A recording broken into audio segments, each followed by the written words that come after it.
After responsible budgeting at nakapag-ipon ka na ng pera sa play jar mo for months and it has always been your dream to travel to Japan tapos meron kang 15,000 pesos lang.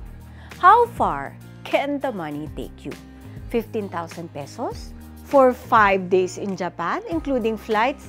Hindi ito imposible, mga katala. Si Ate Dayan, nag-book siya ng flight nung off-season ng weekday departure at return. Lahat nag-aaway sa weekend flight. Siya, nag-enjoy ng 5,000 round trip with flight tax fees na kasama sa budget airline basta seat sale. Abangan lang.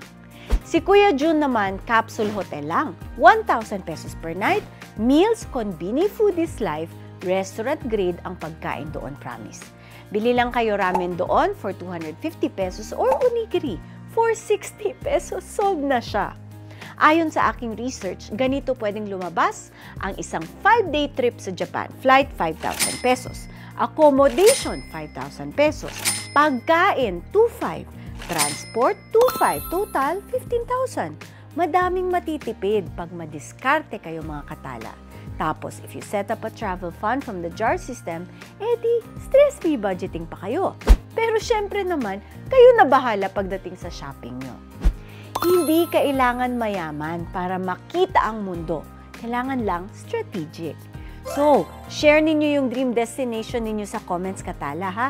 Sabay-sabay natin i-manifest yan.